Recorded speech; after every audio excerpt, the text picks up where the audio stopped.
Hello friends, Karthika దీపం 2.0కి స్వాగతం. ఈరోజు ఎపిసోడ్ చాలా ఉత్కంఠభరితంగా సాగింది. ఒక పక్క సుమిత్ర ప్రాణాలు కాపాడాలని దీప చేస్తున్న త్యాగం, మరో పక్క తన తప్పులు బయటపడకుండా జ్యోత్స్న ఆడుతున్న నాటకాలు. వీటన్నిటి మధ్య అసలు నిజాన్ని కనిపెట్టే పనిలో పడ్డాడు దశరథ. మరి ఈరోజు ఎపిసోడ్లో డాక్టర్ హారికను దశరథ ఎలా నిలదీశాడు? జ్యోత్స్న పంపిన రౌడీల నుండి దాసు ఎలా తప్పించుకున్నాడు? వీటన్నింటికంటే ముఖ్యంగా తన బిడ్డ ప్రాణాల కంటే సుమిత్ర ప్రాణమే ముఖ్యమని దీప ఏ నిర్ణయం తీసుకుంది? ఈ ఆసక్తికరమైన మలుపులన్నింటినీ తెలుసుకోవాలంటే వీడియోని ఎక్కడా స్కిప్ చేయకుండా చివరి వరకు చూడండి.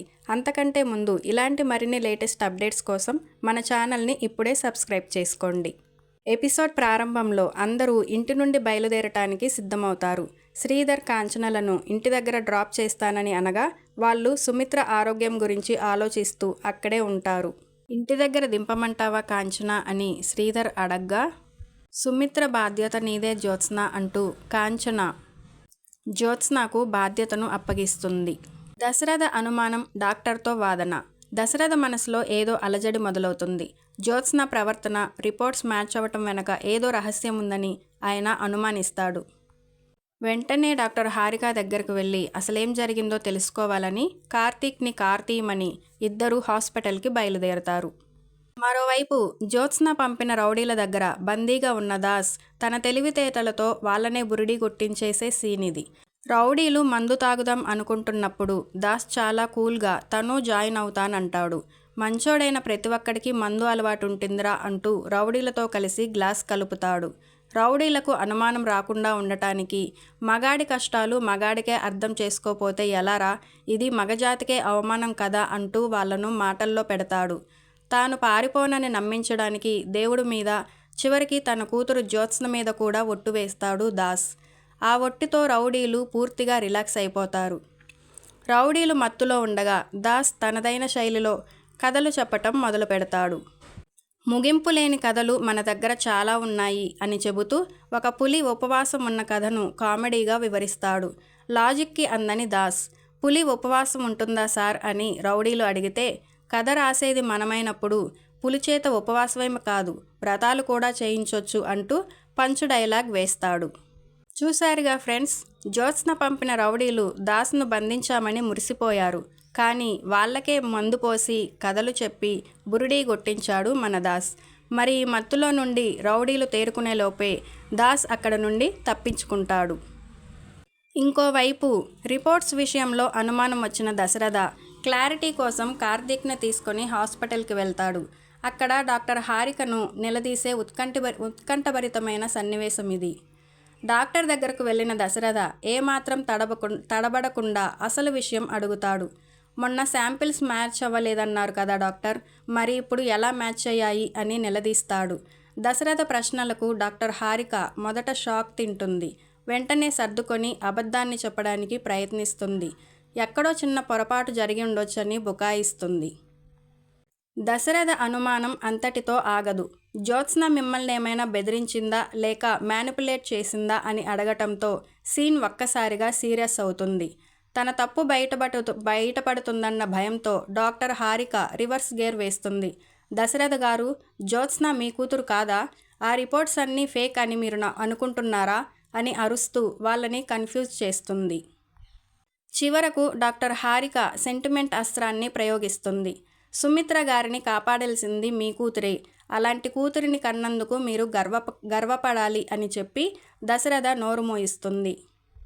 కార్తీక్ డాక్టర్ మాటలకు దశరథ అనుమానాలకు మధ్య సందిగ్ధంలో ఉండిపోతాడు. డాక్టర్ హారిక ఎంత తెలివిగా జ్యోత్స్న చేసిన మోసాన్ని కప్పిపుచ్చుందో, కానీ దశరథ మనసులో పడిన అనుమానం అంత సులభంగా పోయేలా లేదు. మరి నిజంగానే జ్యోత్స్న మోసం బయటపడుతుందా? మీరేమనుకుంటున్నారో కామెంట్ చేయండి. శ్రీధర్, కాంచన ఇంటికి చేరుకున్నారు. సుమిత్ర, జ్యోత్స్న రక్తం మ్యాచ్ అయిందని తెలియటంతో కాంచన ఎంతో సంతోషిస్తుంది. కానీ దీప మాత్రం సుమిత్ర పడుతున్న కష్టాన్ని చూసి కన్నీళ్లు పెట్టుకుంటుంది. దీప కడుపులో ఉన్న బిడ్డ క్షేమంగా ఉండాలని, సుమిత్ర త్వరగా కోలుకోవాలని రేపు ఉదయాన్నే గుడిలో పూజ చేయిస్తానని కాంచన చెబుతుంది. దీప కడుపులో ఉన్న బిడ్డకు ఏదో ప్రమాదం జరగబోతున్నట్లు నాకు పీడకల వచ్చింది కాంచన అని శ్రీధర్, కాంచన తన భయాన్ని వ్యక్తం చేస్తుంది. ఈ పీడకల విన్న దీప మనసులో తెలియని భయం మొదలవుతుంది. తన కన్నతల్లి లాంటి సుమిత్ర కోసం తన బిడ్డ ప్రాణాలను కూడా లెక్క చేయకుండా త్యాగం చేయాలా అనే సందిగ్ధంలో దీప ఉండిపోతుంది. నీ కోరికలు తీర్చే శక్తి ఈ కోడలికి ఇవ్వత్తయ్యా అని మనసులోనే దేవుడిని ప్రార్థిస్తుంది. కుటుంబంలో అందరి ఆరోగ్య పరిస్థితి బాగోలేదని బాధపడుతున్న కాంచనను శ్రీధర్ ఓదారుస్తూ ధైర్యం చెబుతాడు. చూశారుగా, ఒక పక్క సుమిత్ర ప్రాణాలు కాపాడాలని దీప తాపత్రయం, మరో పక్క పుట్టబోయే బిడ్డకు ఏదో జరుగుతుందన్న కాంచన భయం. మరి దీప కన్నతల్లిని ఎలా కాపాడుకుంటుంది? కాంచన కన్న కల నిజమవుతుందా? మీరేమనుకుంటున్నారో కామెంట్ చేయండి. దాసు దగ్గరకు చేరుకున్న జ్యోత్స్న దాసు లేకపోవటంతో మత్తులో ఉన్న రౌడీలను లేపి మా నాన్న ఎడురా అని గట్టిగా నిలదీస్తుంది. అప్పటి వరకు మత్తులో ఉన్న వాళ్ళు జ్యోత్స్నను చూసి భయపడిపోతారు.